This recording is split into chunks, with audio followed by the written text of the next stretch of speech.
네, 안녕하십니까. 총하수입니다. 삼국사기 선덕여왕 제위 14년차 서기 645년 11월 이찬 비담을 상대 등으로 삼았다. 이 이전에는 삼국사기에 비담에 대한 기록이 전혀 없습니다. 즉 기록상으로만 보면 이때 상대 등 최고 관직이자 신라 귀족들의 대표, 오늘로 치면 국회의장 같은 지금 아무 기록이 없다가 그런 높은 자리로 갑자기 혜성처럼 나타난 거죠. 기록상으로는. 근데 이 선덕여왕 14년 차라는 게 집권 말기입니다. 선덕여왕이 16년 차 때까지 왕을 하거든요. 즉 비담이 최고 상대 등의 자리에 올랐을 때는 선덕여왕 나이도 굉장히 많았을 겁니다. 선덕여왕이 왕 되었을 때는 이미 최소 중년이었을 걸로 대략 추정이 됩니다.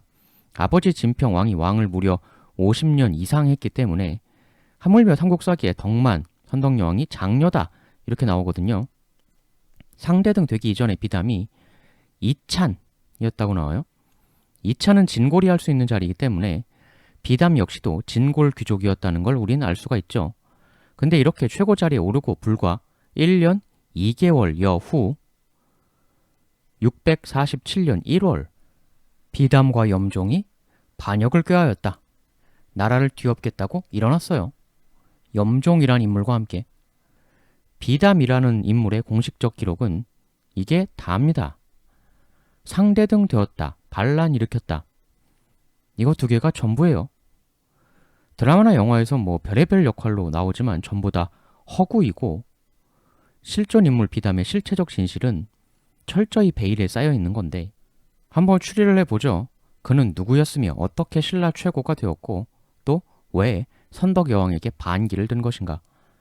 일단 이 반란의 타켓을 정확하게 살펴봐야 하는데 이 반란 때가 선덕여왕 완전 말년이었기 때문에 물론 선덕여왕에게 반란을 일으킨 거긴 하지만 사실 진짜 타켓은 차기 왕인 진덕여왕이었다라고 보기도 하죠. 그러니까 많이들 드라마 보고 비담하고 선덕여왕을 많이 엮지만 의외로 비담하고 얽히는 사람은 진덕여왕 쪽일 수도 있어요. 이런 설도 있고 세 번째 관점도 있습니다. 선덕, 진덕, 여왕이 핵심이 아니고 진짜 비담이 노렸던 제3의 타켓 따로 있다라는 설. 이 비담 반란의 뿌리, 그 근원을 좀 알기 위해선 선덕여왕 집안을 좀 살펴봐야 해요. 일단 선덕여왕 아버지가 진평왕인데 이 딸 선덕여왕의 등극 자체가 그렇게 쉽지만은 않았었을 개연성이 엿보이는 그런 기록이 하나 있어요.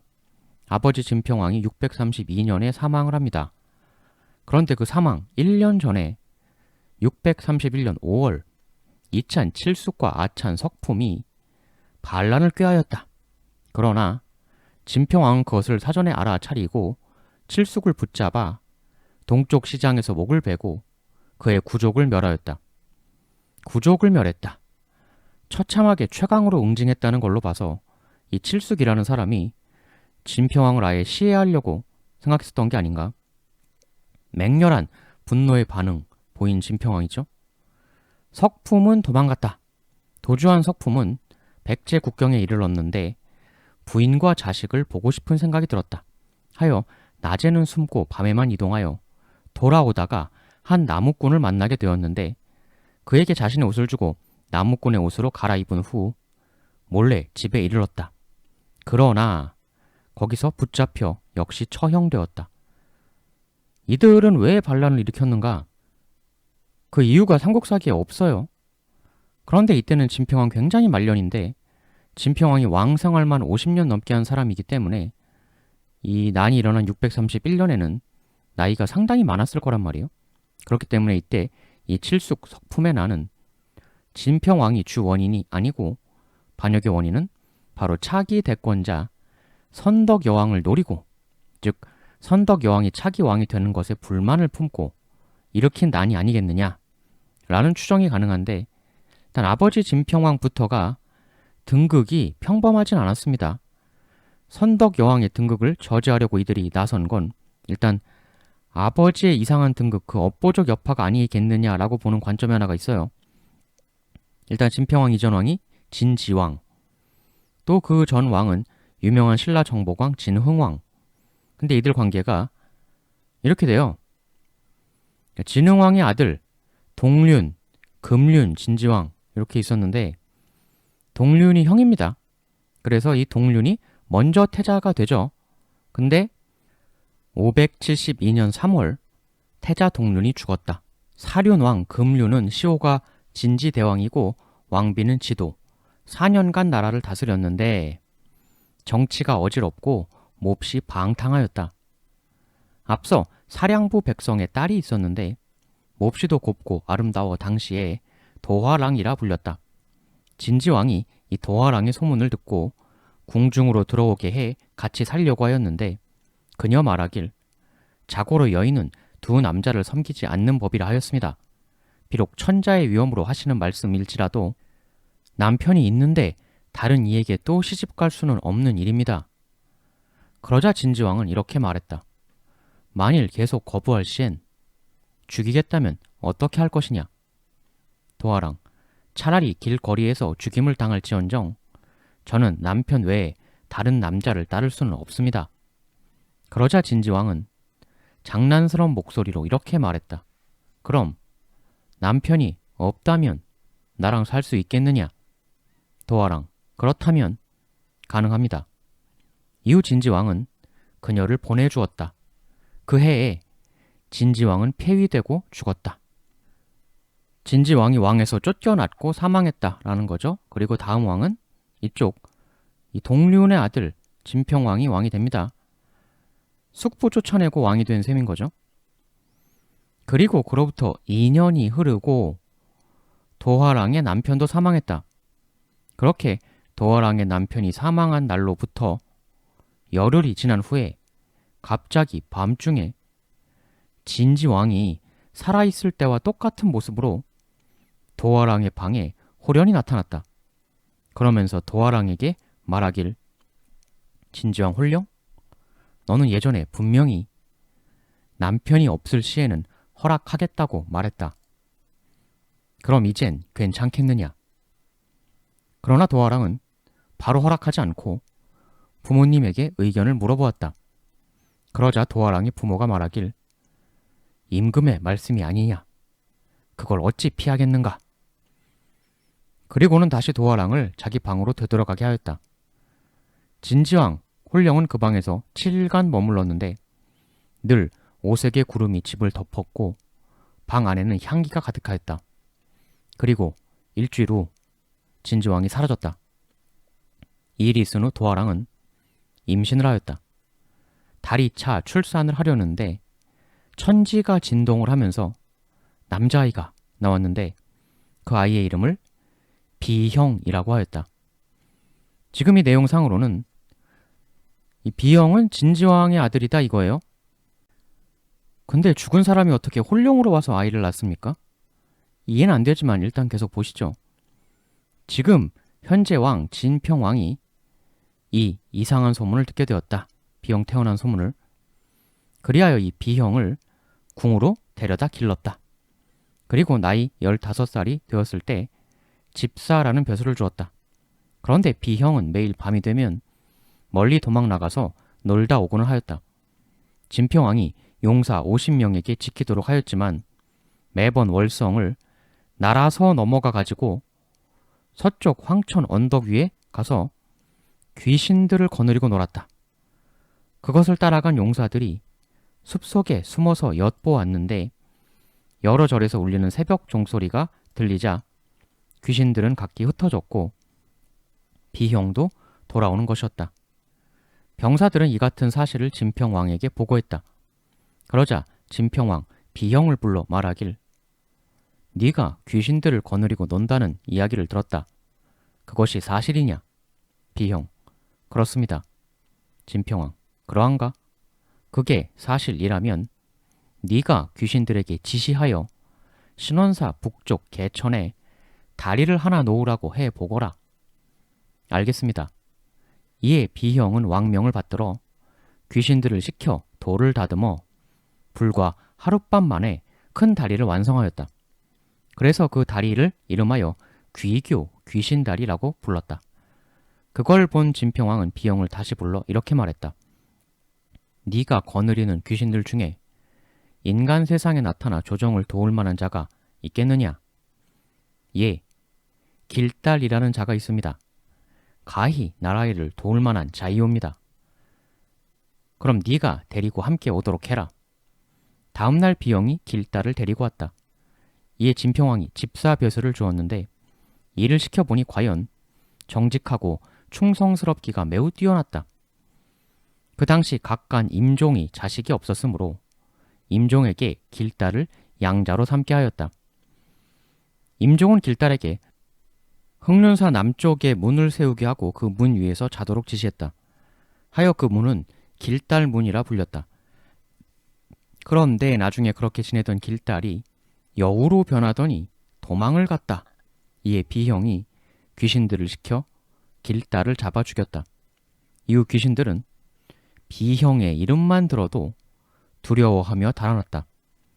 당시 사람들은 이러한 글을 지어 퍼뜨리곤 했다. 성스러운 제왕의 홀령이 아들을 낳았으니 비형랑의 집이 바로 이곳이라네. 뛰고 나는 온갖 귀신들아, 이곳에는 머물지 말지어다.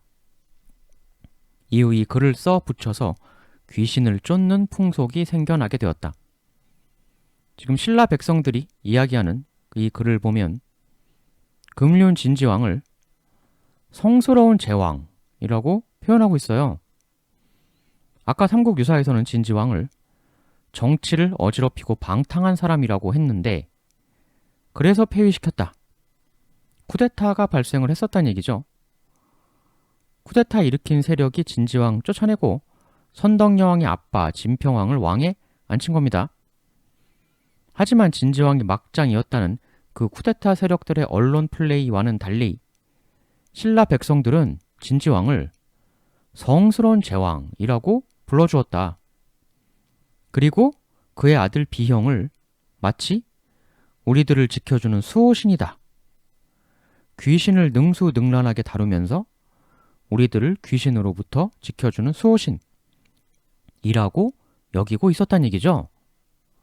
대단히 호의적인, 호의를 넘어서 거의 영웅시하는 그런 얘기예요.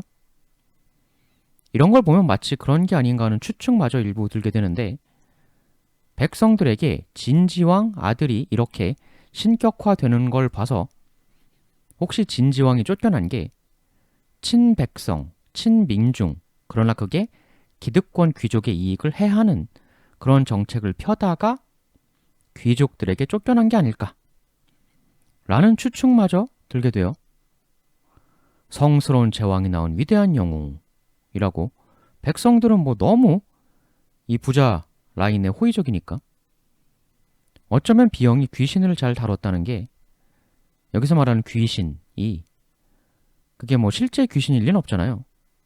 물론 실제로 귀신이 존재한다고 믿는 분도 많고 그래도 상식적 정황상 삼국유사에 나온 이 귀신을 대거 부린다는 이야기는 실체적 사실이긴 어렵겠죠. 이 비형이 지휘했다는 귀신이 신라 내에 어떤 민중 세력 내지는 비정규 어떤 집단, 모종의 조직, 신라 주류 기득권 귀족 세력과는 결이 다른 어떠한 아웃사이더 집단을 상징하는 것일 가능성이 상당히 있죠. 귀신을 대거 부렸다. 심지어 다리를 하룻밤에 뚝딱 건설 완료할 정도로 당연히 귀신이 아니라 사람이 지었겠죠. 그 얘기는 이 비형을 따르는 추종 세력들이 있었다는 얘기죠. 추종하는 사람 있었다는 거고 비형이 아주 어릴 때부터 비형을 그들이 따랐다는 걸 봤을 때 그 추종자들은 전임 왕, 쫓겨난 왕, 진지 왕의 추종 세력들이었을 개연성이 상당히 있죠. 그렇다면 진지 왕 쫓아내고 왕된 진평왕이 비형에게 관직을 주고 끌어들인 것은 요쪽 팔을 포섭하겠다 그런 정치적 한수였을 테죠. 그러나 제도권으로 끌어들인 이후에도 진평왕이 비형에게 용사 50명을 붙여서 늘 감시하겠다 이런 내용도 있었어요. 관직 주고 제도권으로 끌어들였지만 그래도 진평왕이 비형을 여전히 굉장히 경계하고 있었다는 상징이죠. 그런데 그렇게 감시를 붙임에도 계속 밤에 사라졌다. 감시를 뚫고 심지어는 성벽을 훌쩍 날아서 넘는 신통력을 발휘해가며 나가서 귀신들하고 어울렸다. 진평왕 자체가 옹립자들의 위력으로 힘으로 왕이 된 만큼 쫓겨난 전 정권자들이 완전히 100% 사라진 게 아닌 다음에야 그들의 분노는 잔존하고 있겠죠. 그들은 진지왕의 생혈육인 비형을 사실은 진짜 차기 왕이 되어야 할 사람이라고 생각을 하고 있었을 겁니다. 그 반대파들이 비형을 중심으로 모여든다. 밤마다 비형에게 모여드는 귀신. 그들에게 비형은 희망일 수 있겠고, 정권을 잡으려면 정권을 잡을 수 있는 사람을 모셔야 하지 않겠습니까? 우리를 다시 최고로 이끌어줄 희망. 그런데 비형 본인은 그냥 진평왕에게 고개를 숙이는 쪽을 선택합니다. 진평왕이 다리 놓으라면 놓고 시키는 대로. 비형 추종파에서 길달이라는 이탈자가 나왔어요. 여우르변에서 도망갔다. 그래서 비형이 처단했다. 파벌 내에서 분파가 되었다는 건데, 이 분파의 1차적 설은 아버지 금륜의 복수는 포기하고 진평왕에게 굴종하고 있는 비형에 대한 반발로 별도 노선이 생겨난 건가? 라는 추측 하나 드는데, 물론 그거 말고 이 길달의 이탈을 설명하는 설은 굉장히 많습니다. 차차 설명드릴 건데, 근데 비형은 왜 이렇게 자신의 아버지를 쫓아내고 왕된 진평왕에게 굴종을 하는 건가? 측근 길달을 처단까지 하면서 아직은 때가 아니라고 생각해서 지금 덤벼봐야 소용없으니까? 아까도 얘기했지만 근원적으로는 그게 진짜 이상하지 않습니까? 삼국유사 내용은 금륜이 사망하고 2년 후에 홀령으로 나타나서 도화랑과 비형을 낳았다곤 하지만 물리적으로는 불가능한 일이니 사람이 살아있어야 아이를 만드는 거죠. 비형이 정말 진지왕의 아들이 맞는 건가? 다음 중에 하나죠. 진지왕이 죽었다고 공표되었지만 실상은 죽지 않고 최소 2년은 더 살았다. 대외적으로만 죽은 걸로 되어 있으면 아이는 충분히 나올 수 있죠. 이거랑 비슷한 1-2설로는 폐위된 뒤에 바로 처형당하거나 그러지 않고 일정 기간 갇혀서 유폐 생활을 했다. 이렇게 보기도 합니다. 그럼 폐위 유폐 기간에 도화랑을 만난 거면 그게 마치 죽어서 만난 것과 같은, 왕으로선 죽었다 이거죠. 생명 자체는 살아있어도. 뭐 그런 거에 대한 은유가 아니었겠느냐 이런 거죠. 1-2 2설 비형이 진지왕의 친자는 아니다. 다만 몰락한 진지왕파의 대표격 자리를 맡은 사람이다. 실제 핏줄 혈통을 계승한 게 아니라 진지왕파의 정치적 라인을 계승한 사람이다. 3설 진지왕이 도화랑을 갓 임신시킨 상태에서 사망했다면 진지왕 사망과 비형 탄생 사이의 시차가 수개월가량 차이가 날 순 있죠. 임신되자마자 남편 진지왕이 사망했다면. 그래서 실제 시차는 그 정도였는데 그게 2년 정도 차이가 나는 걸로 부풀려졌다. 이런 삼설도 있어요. 비담 관련해서 이 비형이 주목을 받을 수밖에 없는 요소는 비담이 그 진평왕의 딸인 선덕여왕에게 반란을 일으켰기 때문이죠. 선덕여왕 아버지 자체가 성공한 반란 세력에 의해 왕이 된 사람이기 때문에 그런 아버지의 딸이 반란을 당했다면 그 동기, 반란의 제1후보군은 그 아버지한테 쫓겨났던 이들의 후신이 제1용의자가 될 수밖에 없기 때문에 진지왕의 아들 혹은 정치적 후계자 비형하고 이 비담하고 뭔가 관계가 있는 게 아니냐 라는 가설이 하나 나오게 되는 거예요. 비형하고 비담이 한글로는 비자가 앞에 있지만 한자 표기는 다릅니다. 이렇게. 그래서 둘이 연관이 전혀 없다 라고 보기도 하지만 음을 딴 거라면 한자 글자 자체가 다른 건 큰 의미가 없을 수도 있다. 또 이렇게 보는 견해도 있어요. 참고할 만한 이런 인물도 사서에 등장하는 이가 있는데 636년 5월 개구리가 궁궐의 서쪽 옥문지에 잔뜩 모여 있었다. 선덕여왕이 이 얘기를 듣고 신하들에게 이렇게 말했다. 개구리의 성난 듯한 눈. 이것은 바로 병사의 모습이다. 내 일찍이 신라 서남쪽 변경지역에 옥문곡이란 장소가 있다고 들었다. 그곳에 적국 병사가 숨어 들어온 것은 아닌지 살펴보도록 하라. 이리하여 장군 알천과 필탄에게 명하여 병력을 이끌고 가 수색하게 하였다. 가보니 과연 백제 장군 우소가 독산성 기습을 위해 병력 500명을 이끌고 잠복해 있었다. 알천이 공격하여 그들을 모두 없앴다. 지금 여기 필탄이라는 장소가 나와요. 이 필탄하고 비담하고 동일인이다 라는 설이 있습니다. 한자 표기를 음으로 따서 하다 보니까 이런 필탄, 비담 차이가 발생했을 뿐 사실은 같은 사람이다 라는 설이죠. 물론 이건 가설이고 추측입니다. 하지만 좀 묘하게 비슷하죠. 필탄, 비담. 그러면 지금 필하고 비도 비슷하다고 하는 마당에 비담하고 비용의 비는 한자 표기는 다르지만 발음은 필, 비보다 더 비슷하니까 심지어는 비담하고 비용이 동일인이 아니냐는 가설도 있는데 그거는 아니라고 보는 견해가 더 많죠. 일단 나이로 치면 불가능한 건 아니긴 해요. 비담이 상대등 된 게 645년, 난 일으킨 게 647년. 근데 비형의 출생년은 진지왕 사망 2, 3년 후라고 본다면 삼국사기의 진지왕 사망이 579년이라고 하니까 그러면 579에서 581 아니면 582 만일 582년 출생이라고 보면 상대등 645 될 때 나이가 64세 난 일으킬 때는 66세 못할 거 없는 나이긴 하죠. 다만 나이보다도 비형이라는 캐릭터는 약간 어둠의 세력, 아웃사이더들의 리더 이런 느낌인데 비담이 한 상대등이라는 건 신라 사회에서 그야말로 양지 중의 양지이거든요. 귀족 중에 최고봉이니까 주류 중의 주류죠. 아웃사이더 영웅 비형하고는 이미지가 도저히 안 맞는다.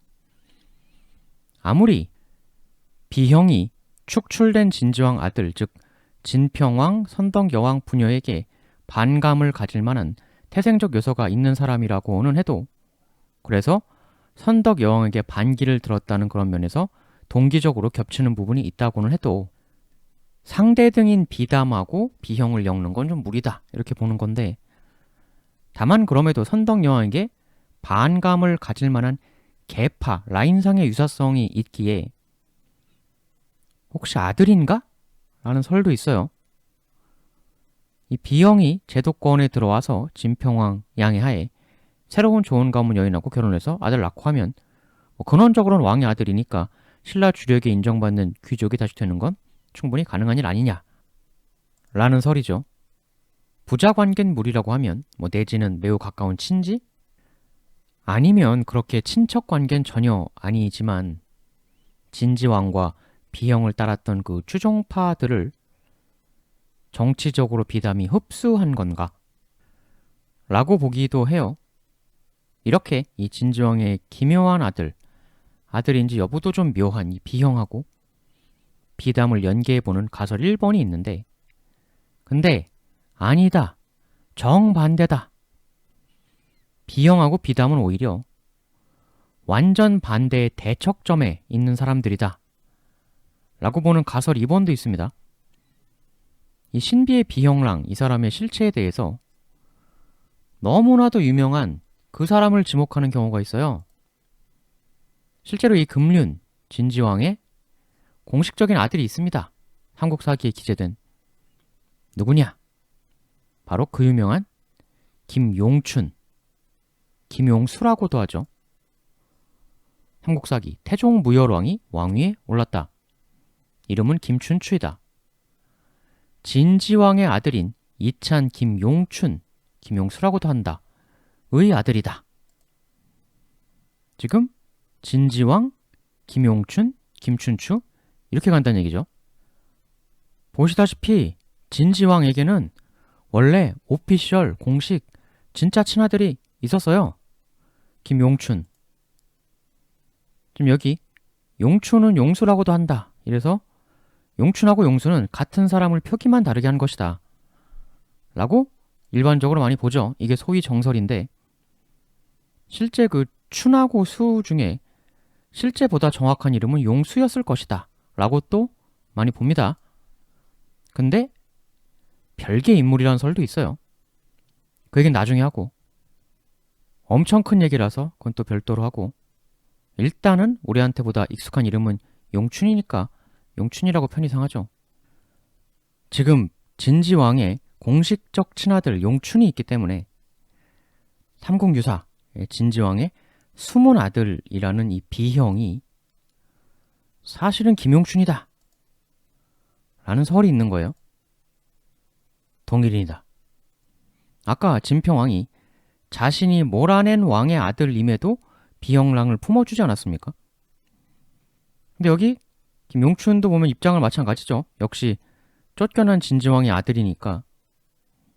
근데 굉장히 묘하게도 김용춘이 결혼을 천명이라는 사람하고 하는데 이 천명이 진평왕의 딸이에요.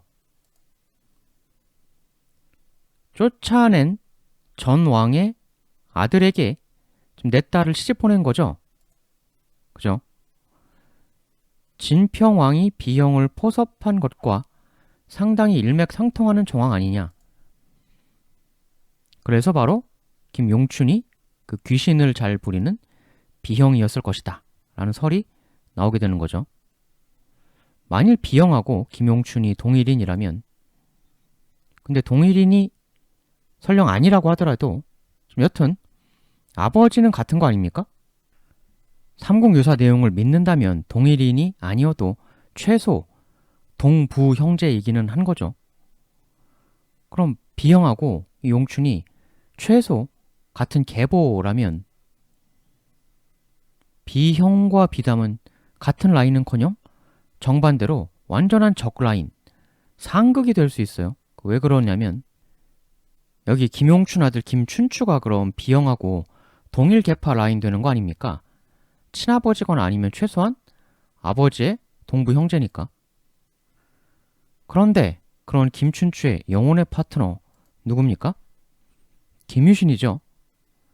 김유신의 여동생하고 김춘추하고 결혼한 이야기는 한국 사람이면 다 아는 거고 근데 이 김유신이 바로 비담하고 완전 상극이에요.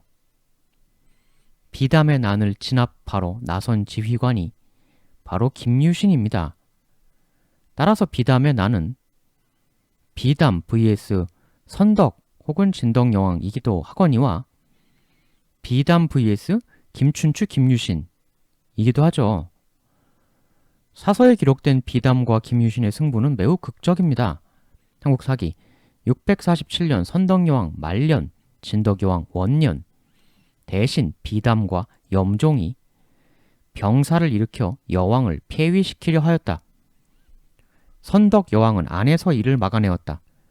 비담은 명활성에 주둔하고 여왕의 군대는 월성에 군영을 두어 서로 열흘간 공방을 벌였으나 싸움이 끝나질 않았다.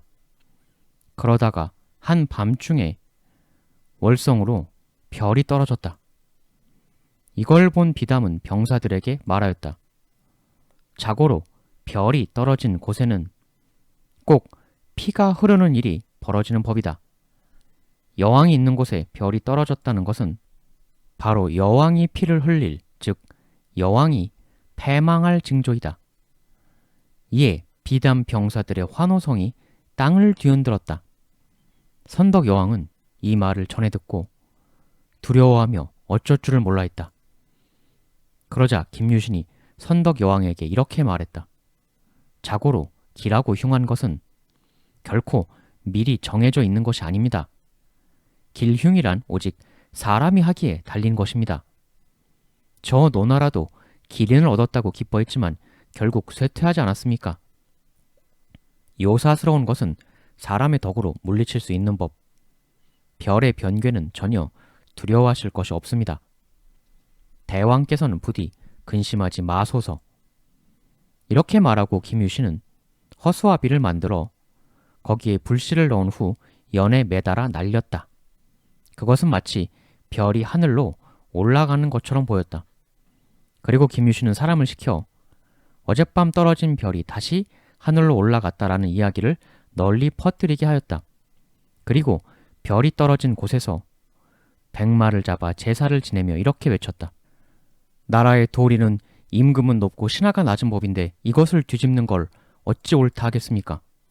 지금 비담의 저 행위는 그야말로 난신적자의 모습으로 하늘은 용납해선 안 될 일입니다. 하늘이시여 부디 선을 좋아하시고 악을 미워하시어 신령의 부끄러움이 없도록 하소서. 난을 일으키는 게 악이고 하늘은 결국 선의 편을 들 것이기에 두려워하지 말고 나를 따르라. 결국 하늘은 정의의 편이다. 이런 얘기죠. 이후 유신은 모든 장병을 독려하여 비담을 몰아쳐 승리를 거두었다. 비담이 패에 달아났으나 김유신이 쫓아가 붙든 후 그 목을 베었다. 그리고 비담의 구족을 멸하였다. 선덕여왕이 비담에 난 이전의 기록을 보면 김유신과 김춘추에게 굉장히 많은 의지를 합니다. 김춘추를 너무나 중요한 외교적 책무를 맡기고 고구려로 사신 보내기도 하고 특히 김유신에 대한 의지는 좀 심하다 싶을 정도였어요. 삼국사기 644년 9월 선덕여왕이 김유신을 대장군으로 삼아 백제 정벌하게에 7개 성을 빼앗았다. 645년 1월 유신이 백제를 치고 돌아와 아직 선덕여왕을 뵙지도 못했을 때 백제 대군이 다시 변경을 쳐들어왔다. 이에 선덕여왕이 또 유신에게 명에 맡게 하므로 김유신은 집에도 못 가고 다시 막으러 가 백제군을 또 격파하고 이천에 목을 베었다. 같은 해 3월 유신이 돌아와 선덕여왕을 뵙고 그래도 아직 집에 못 가고 있을 때 백제가 또 쳐들어왔다는 보고가 올라왔다. 선덕여왕은 사안이 급하다고 여겨 유신에게 또 말하길 나라의 존망이 오직 김유신 그대 한 몸에 달려있소. 더 노고해 주시오. 백제를 막아주시오. 김유신은 또다시 집에 못 돌아가고 다시금 밤낮으로 병사를 훈련한 후 서쪽으로 재차 떠났다. 그러다 행군하는 길에 드디어 자신의 집 근처를 지나게 되었는데 이에 김유신 집안에 온 사람들이 다 뛰쳐나와 김유신을 보고 그리움과 안타까움에 눈물을 흘렸으나 김유신은 얼굴을 돌려 돌아보지조차 않고 전장으로 말을 달려 급히 떠나갔다. 지금 선덕여왕은 거의 무슨 신라의 장수가 김유신밖에 없는 것처럼 뭔 일만 생기면 김유신만 찾아서 김유신이 아예 집에 갈만하면 부르고 이래서 집에를 못 가는 너무나도 의지하는 그런 모습을 보이고 있고 선덕여왕이 아무래도 본인이 군 관련 일에 대한 경험, 지식, 자신감 이런 게 떨어질 수밖에 없었을 텐데 문제는 이 시기가 굉장한 격동기였다는 거죠. 이런 김유신 의존 모습을 보면 사실 선덕여왕은 평화시의 왕에는 어울릴까? 근원적으로 이런 난세를 헤쳐나가는 강렬한 리더십적인 부분에서는 한계가 있었을 수 있죠. 그런 상황이다 보니 신라 내에서 김유신의 입지가 점점 높아지는 거죠. 그런데 김유신은 다들 아시겠지만 정통 신라 귀족은 아니죠. 가야계죠. 가야 왕족 계부 출신이고 그러다 보니 왕의 지나친 의존, 거침없는 출세 이런 것이 신라 정통 귀족들 입장에선 상당히 시기 질투가 났었을 수 있습니다. 이거는 추측뿐만 아니라 실제 기록도 있는데 한국사기 김유신 후손 김윤중은 벼슬이 대하찬에 이르고 수차례 왕의 은총을 입어 왕의 친족들이 김윤중을 몹시도 시기하였다.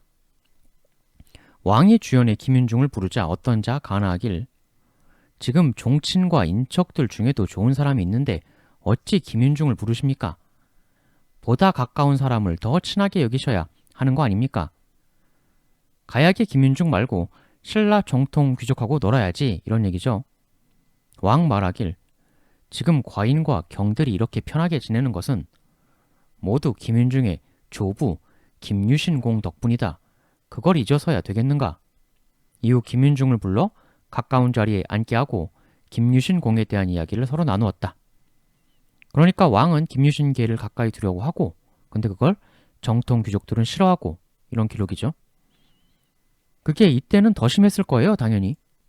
근데 비형랑은 진지왕 아들, 김춘추는 진지왕 손자. 비형랑에게 김춘추는 아들이거나 혹은 조카죠. 그 비형랑이 귀신들하고 어울렸다. 비형이 이끈 귀신이라는 것의 보다 정확한 실체는 무엇인가? 비형은 네크로맨서? 그래가지고 그 능력으로 다리도 뚝딱 만들게 해? 말이 안 되는 얘기죠. 그것보단 이 귀신을 당시 신라 주류 사회의 계층이 아직 완전히 포섭되지 못한 새로운 신진 세력들, 신계파, 그걸 상징하는 것이다 라는 설이 있어요. 쫓겨난 진지왕의 아들이 신라 정통 귀족들이 텃세에 무시받고 권력의 변두리를 돌 수밖에 없는 이들과 결탁을 했다는 거죠.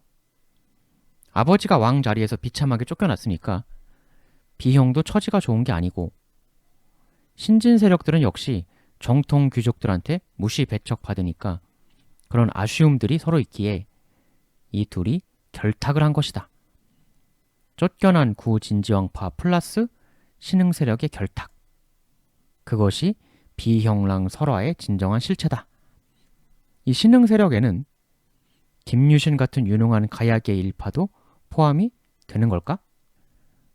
쫓겨난 구진지왕파와 신라에 신규 합류한 뉴 세력은 스물스물 서로의 아쉬움 속에서 결합의 화학 반응을 일으키고, 그것은 진지왕을 쫓아내고 왕이 된 진평왕에게도 새로운 위협이 된다.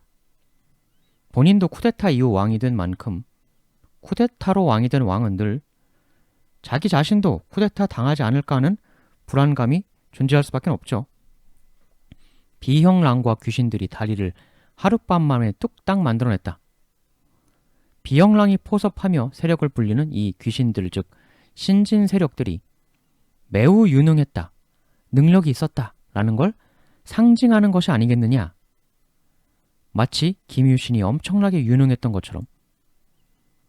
진평왕은 본인도 뺏은 자리라 편안하지만은 않은데 구 축출된 진지왕파들이 유능한 신진 세력을 자꾸 포섭하는 움직임을 보인다. 불안하죠. 그럼 선택지는 두 가지예요.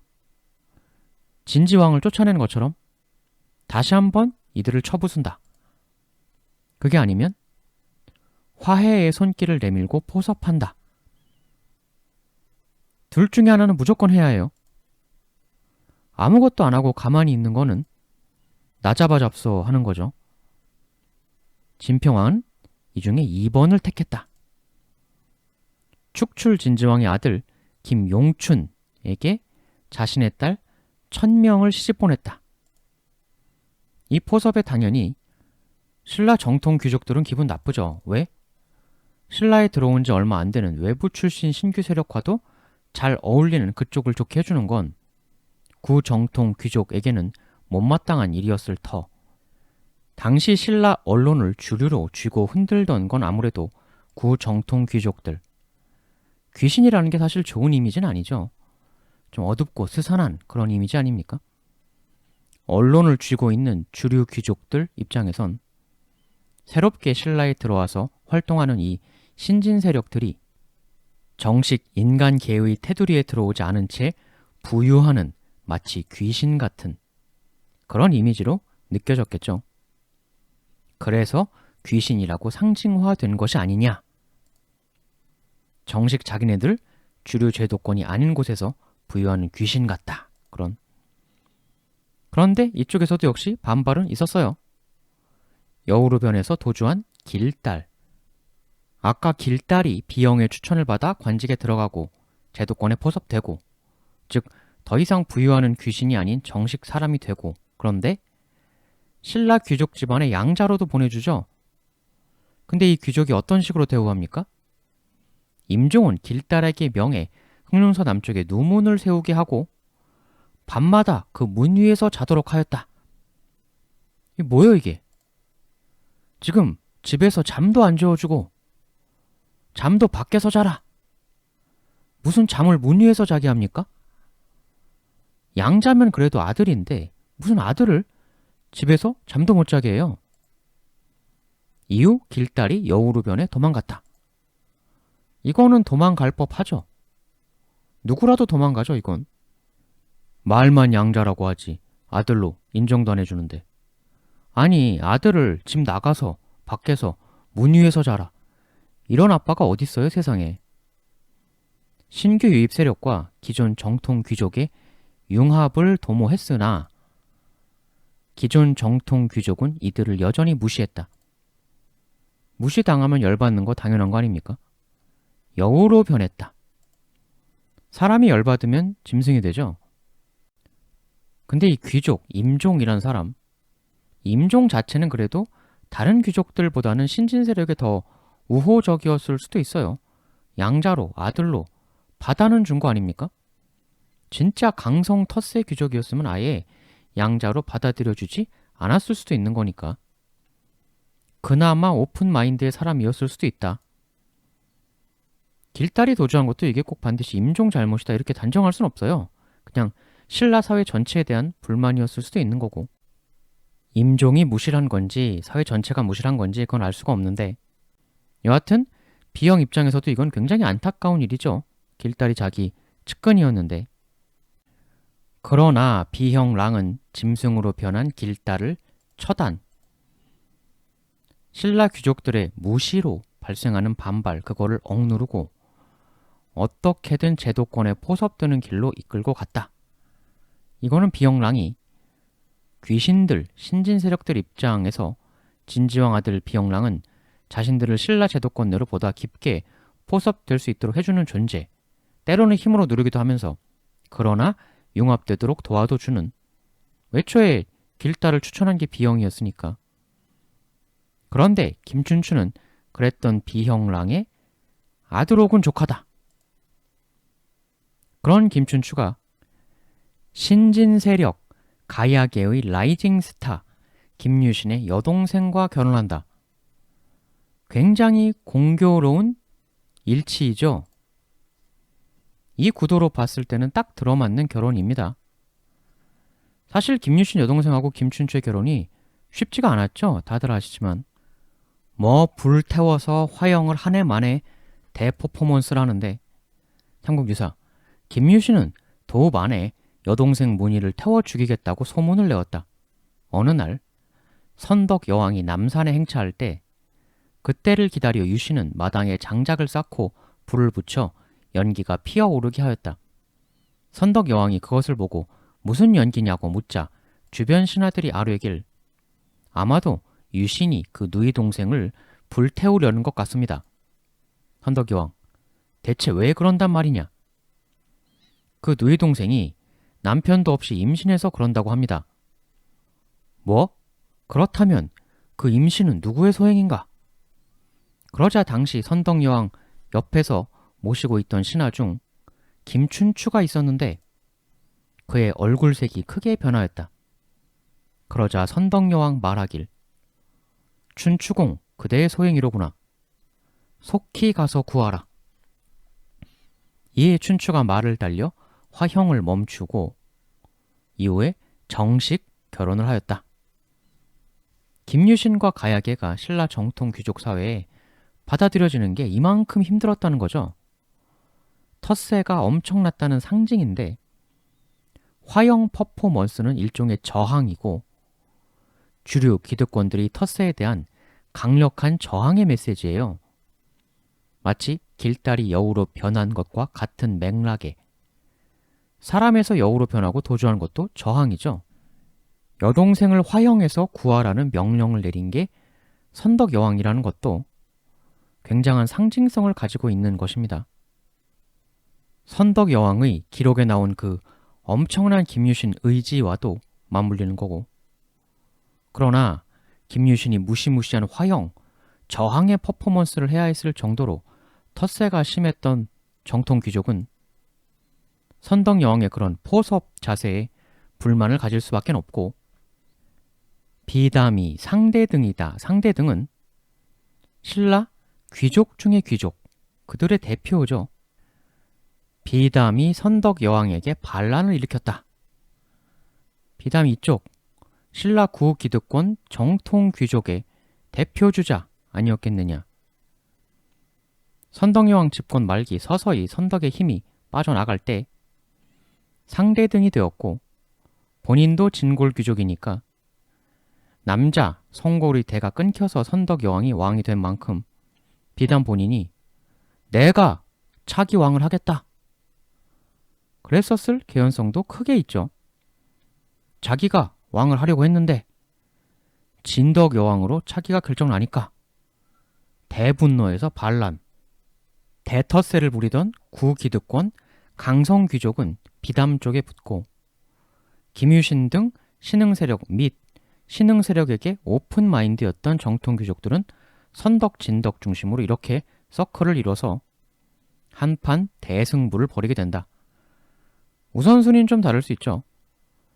비담이 차기 왕이 되고 싶은 마음이 먼저 있었는데 진덕 여왕으로 밀어붙이니까 일단 왕 되고 싶은 1차적 목적에서 들고 일어났고 그래서 비담 vs 선덕, 진덕 양파로 신라가 쫙 나뉘게 된 건데 상대적으로 구기득권 정통 귀족이 비담 쪽에 붙었고 신진 세력 플러스 그들을 좋아했던 정통 귀족이 선덕, 진덕으로 붙었다.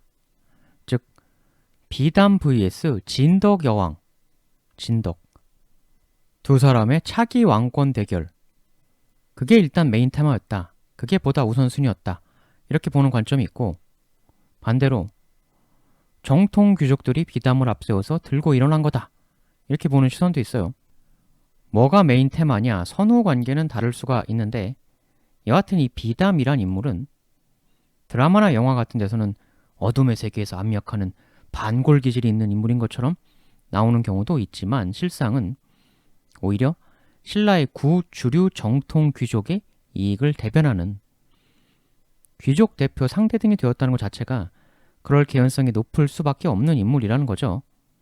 그리고 신진 세력의 거두 김유신과 대승부를 벌이게 되는 그 구도로만 봐도 비담은 전통 기득권 귀족 쪽에 더 가깝지 않겠느냐. 비담 vs 김유신 구기득권 정통 귀족파 vs 능력 중심의 신진 세력파. 그러나 진검승부라는 것은 혈통이 아니라 능력으로 하는 거죠. 김유신의 완승, 다른 얘기들도 나중에 기회 되면 또 한번 해보도록 하죠. 오늘 이것보다 더 재밌는 얘기가 굉장히 더 많은데요. 대단히 감사합니다.